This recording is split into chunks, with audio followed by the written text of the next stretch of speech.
नमस्कार. मी अरविंद आठले. आज एका गमतीदार विषयावर मी तुमच्याशी बोलणार आहे. आता काय आहे की मी बऱ्याच वेळा आजचा नाश्ता या नावाने काही पदार्थांचे फोटो पाठवतो, काही वेळा कृती देतो. मुख्यतः जे काही मी चॅनल चालवतो हे विठोबा आणि पोटोबा या नावानेच चालतं. पोटोबा चांगला असल्याशिवाय विठोबा मिळत नाही, असा माझा अनुभव आहे. त्यामुळे ज्याचा पोटोबा तृप्त आहे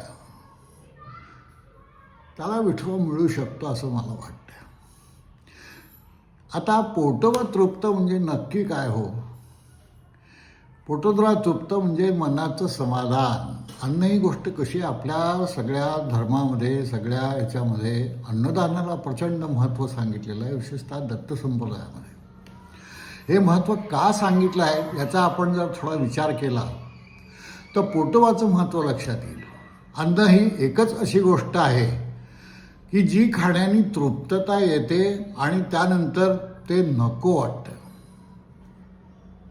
समजा तुम्हाला श्रीखंड आवडत असेल, किती श्रीखंड खाणार तुम्ही एका वेळी? 2 किलो तुमच्यासमोर ठेवलं, त्यातले 100, 200, 150 एवढंच तुम्ही खाऊ शकता. नंतर तुमच्या पोटात जागा असली आणि हे असलं तरी तुमची इच्छा राहत नाही, कारण त्या मनाला तृप्तता येते. ही तृप्तता अन्नाने येते, इतकी कशानेही येत नाही. म्हणून आपल्याकडे अन्नदानाचं महत्त्व त्यासाठी सांगितलं आहे की अन्नदान करा आणि तृप्त करा. तुम्हाला कुठेही तुम्ही कोणाच्या घरी गेले तर काहीतरी छान त्यांनी खायला दिलं की तुम्हाला आनंद होतो की नाही? मोकळेपणाने कबूल करा, आनंद होतो की नाही? कुठेतरी आपली इंटरनल एक आंतरिक अशी अपेक्षा असते की आपण गेलो इथे काहीतरी आता चहा पाणी, हे स्वाभाविक आहे, यात काही चूक नाही आहे. तर हा जो भाग आहे हा मनाच्या समाधानाचा भाग अन्ना इतका दुसरा कशाने येत नाही. त्यामुळे मी वेगवेगळ्या प्रकारचे प्रयोग करतो आणि वेगवेगळ्या प्रकारचं खातो. मला तृप्तता येते. माझं सगळं जीवन हे आनंद समाधानासाठी आहे. मी आयुष्य अत्यंत आनंदाने जगलं आहे. दुःख माझ्यावर आलं असं नाही. प्रचंड मोठी मोठी दुःखही मी सहन केलेली आहेत. माझ्या व्हिडिओमध्ये किंवा इतर ठिकाणी मी ह्याची वर्णनही केलेली आहेत की काय काय मला सहन करावं लागलं. आणि या सगळ्यातून माझ्या लक्षात आलं की मनाचं समाधान या इतकं दुसरं मोठं अध्यात्म नाही. जो समाधानी आहे, जो तृप्त आहे, त्याला कशाचीही अपेक्षा राहते. याच जन्मी मुक्तावा असं तुकाराम जे म्हणतात ना, याच्यात काही विशिष्ट वेगळा अर्थ दडलेला आहे. हा दडलेला अर्थ तुम्ही पहा. मुक्ती कशात आहे? कसली इच्छा नसणे ही मुक्ती. समाधी कशात आहे? आधी व्याधी जिथे सम आहे तिथे समाधी. हे इतकं सोपं आहे आपलं अध्यात्म. तो मोठे नाक दाबून बसले, अगदी सिरियस झाले, अगदी कुठे तोंडावर हसू नये, अगदी ताट, अगदी तोंडावर आठ्या, हे अध्यात्म नाही आहे. तुम्ही खरे सत्पुरुष पाहाल खळखळून हसतात होते. ते आतून समाधान ज्याला आहे ना त्याच्याच चेहऱ्यावर खळखळून हसं येईल. माझ्या सहवासात जे लोक आले आहेत त्यांना माहिती आहे की मी किती छान हसतो खळखळतून, कारण ते आतून येतं. आज ज्याला समाधान आहे, आज ज्याला कसलीही इच्छा नाही. वर इच्छा तो 50 दाखवेल. खरं म्हणजे जगण्यासाठी आता मी इच्छा आहे माझी की मी जगावं, आणखी थोडंफार माझ्या हातून जे काही काम होतं आहे ते अजून थोडं माझ्या हातून व्हावं यासाठी जगतो. मला तशी जगण्याची कोणतीही इच्छा नाही. मी इतका तृप्त आहे सगळ्याच बाबतीत की जगून करणार काय? कशासाठी? याच ठिकाणी, याच जन्मी, याच क्षणी मी मुक्त आहे एवढं मला माहिती आहे. वेगळ्या मुक्तीची अपेक्षा मला आवश्यकच नाही आहे. ते मुक्तीची संतांनी काय सांगितलं आहे ह्याचा अतिशय बारकाईने तुम्ही, माझ्या ज्या सगळ्या सवयी आहेत त्याही तशाच आहेत. मी फार क्वचित ब्रश वापरतो दात घासताना, कारण मला माहिती आहे त्या ब्रश घासल्याने दात पोकळ होतात. हिरड्यानं व्यायाम तर होतच नाही. हिरड्यानं व्यायाम असेल तर तुम्हाला बोटच वापरलं पाहिजे. पण ते करतो का आपण? आपण जाहिराती वाचतो, कोलगेटच्या जाहिराती वाचतो, निराळ्याच्या जाहिराती, कसे स्वच्छ दात. अरे पण ते स्वच्छ घासण्यासाठी जे घासता तुम्ही त्यात पोकळ्या उत्पन्न करता दातामध्ये. माझे 4-5 दात पडले, मी कुठले वेगळे नवीन लावायची मला अजिबात इच्छा नाही झाली. पण जे काही आहे ते मजबूत आहे. माझं शरीर जे आहे ना, हे मी अत्यंत व्यायाम केलेला आहे, योगाभ्यास, हठयोग केलेला आहे आणि त्यामुळे माझ्या एनर्जीच अजूनही या 80व्या वर्षी पूर्ण व्यवस्थित, अजून मी माझ्या दातांनी ऊस मोडून खातो, 4-5 दात नसले तरीही. त्यानंतर दुसरं एक मी करतो की मी साबण लावत नाही, कारण साबणाने त्वचा अगदी उजळून निघते आणि काय तुमचं असं मुलायम होतं, ते अमुक लावा वगैरे वगैरे. ह्याला मी असा विश्वास, हा सगळे प्रचाराचे भाग आहेत. या लोकांनी ही उत्पादन करून त्याचे ती खपण्यासाठी केलेले हे प्रचार आहेत सगळे. छान राहा, देवाने तुम्हाला दिलंय. 5-50-100 वर्षापूर्वी काय लोक दाताने ब्रशने दात घासत होते का हो? काही मोठं साबण लावत होते का तेव्हा? हे सगळे उत्पादनं केलेली आहेत तयार, आणि हे उत्पादनांनी तुमची एक मनाची अवस्था उत्पन्न केली. हे म्हणजे अमुक म्हणजे तमुक, हे सगळं आपलं ठरलेलं आहे. ते ह्याच्या विरुद्ध जाऊन पहा तुम्ही. थोडेसे नैसर्गिक राहा, सकाळी लवकर उठा, लवकर झोपा. हे जे काही सांगतात, सूर्याच्या हालचालीप्रमाणे तुमचं आयुष्य असू दे. सूर्य उगवायच्या आधी उठा, सूर्य मावळाच्या नंतर थोडा वेळ आपण हे करा आणि झोपा. भरपूर विश्रांती चांगली घेणं. सगळे जे आपले रोग आहेत ना, हे मनाला पहिले होतात. अगदी कोडासकट सांगतो मी की ही मनाला होतात पहिले.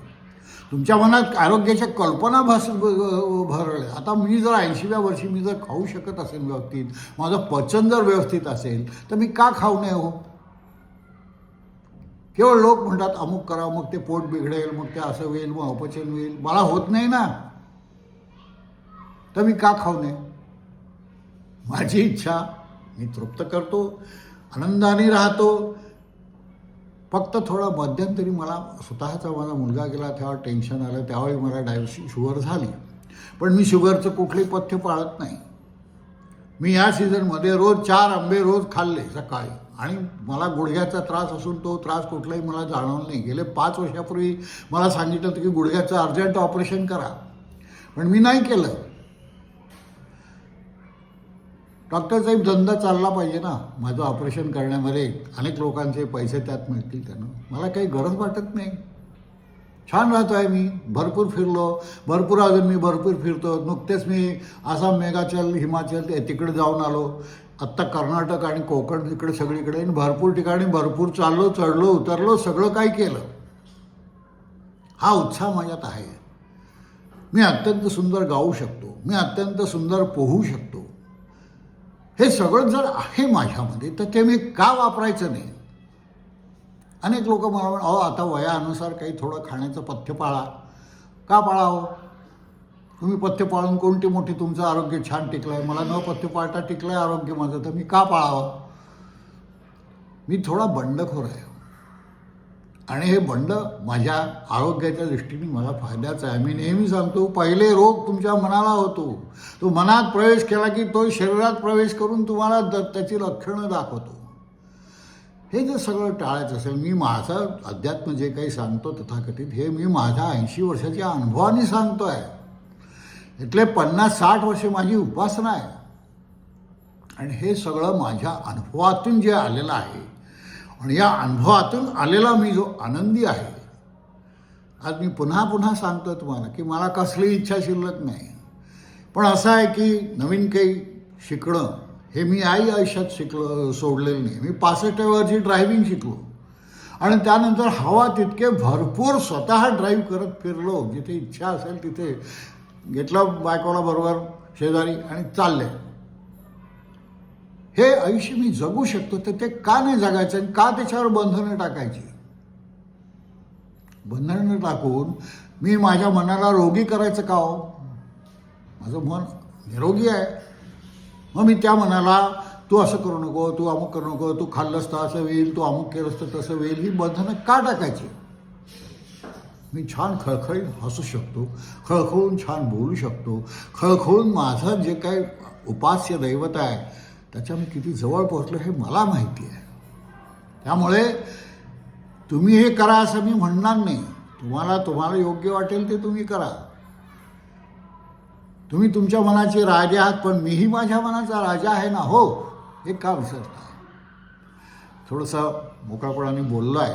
यात कोणाचाही अधिक्षेप, कोणाचाही अपमान करण्याचा हेतू नाही आहे. मी सगळ्यांशी अत्यंत प्रेमानेच वागतो, कारण या सगळ्यांच्या गुरु पाहण्याचं माझ्यामध्ये एक सुप्त कल्पना जी दडलेली आहे ती मी पाहतो. आणि त्यामुळे कोणालाही मी कधी माझ्या आयुष्यात आजपर्यंत कधीही कोणताही शत्रू आलेला नाही आहे. कोणाशी माझं आजपर्यंत भांडण झालेलं नाही. कोणाविषयी माझ्या मनात कधी शिव्या आलेल्या नाही आहेत. कोल्हापुरी असून तर त्यावेळी जे काही माझं शरीर असेल, जे काही हे असेल, मी माझा आनंद घेतो आहे. आपणही असा घ्यावा. तुमची जर हे तुम्हाला माझं म्हणणं जर पटत असेल तर तुम्ही असा घेऊन पहा. छोट्या छोट्या गोष्टीत किती आनंद असतो. आज साधा एक मला झाडावर कावळा दिसला, मी त्याचं चित्रण केलं, मी दाखवेन तुम्हाला एखाद्या वेळी. झाडाची पानं हलतात, ढग हलतात, ढगांच्या वेगवेगळ्या आकृती तयार होतात, आकाशाचे संध्याकाळचे रंग वेगवेगळे कसे बदलतात, आणि छोट्या छोट्या गोष्टीमध्ये प्रचंड आनंद कसा भरलेला आहे हे मी अनुभवतोय. तुम्ही तो अनुभव पाहायला शिका, तो अनुभवायला शिका, तर तुमच्या आयुष्यातली दुःख पळून जातील आणि तुम्हीही माझ्यासारखे आनंदी व्हाल. तुम्हालाही वाटेल अरे हो हो, हे म्हणतात ह्यात काही फार चूक नाही आहे, आपण हे केलंच नाही, कारण आपल्यावर ते संस्कार नाहीत. दुःखाचे संस्कार आहेत आपल्यावर. अमुक केलं तर तमुक होईल, हे आजारी व्हाल, ते अमुक करा, हे औषध घ्या, ते अमुक करा, हे जे सगळं डोक्यात घुसलेलं आहे हे काढून टाकून पहा. तुमच्या कल्पनाशक्ती जर ते काढू शकत असेल तर तुम्ही किती आनंदी व्हाल. विचार करा. हा विचार करायला तुम्ही शिकावा आणि छान खरं अध्यात्म पहा. अध्यात्म म्हणजे माझा स्वतः मी कोण आहे ह्याचा अभ्यास. हा अभ्यास करण्यासाठी माझी वृत्ती अतिशय शांत पाहिजे. मी डोळे मिटलं की माझं ध्यान लागलं पाहिजे. मी डोळे मिटलं की मी स्वतःला विसरलो पाहिजे. मी शरीराही भावनाच माझी नष्ट झाली पाहिजे. हे सगळं होण्यासाठी तुम्ही आनंदी असलं पाहिजे, तुम्ही समाधानी असलं पाहिजे. आणि हे समाधान मिळवायला शिका. ते शिकता येतं. फार छोट्या गोष्टीत ते आहे. पण आपण एकमेकांचा द्वेष करतो. तू असं करू नको, तू तसं करू नको. तुम्हाला काय अधिकार आहे कोणाला काय असं म्हणण्याचा? तेव्हा असं म्हणण्याचा अधिकार बाळगा आणि आनंदाने राहा. आनंदाने राहणं हे आपल्या आयुष्याचं ध्येय आहे आणि हे तुम्ही मिळवण्याचा प्रयत्न करा. विचार पटले तर घ्या, नाही तर सोडून द्या. नमस्कार.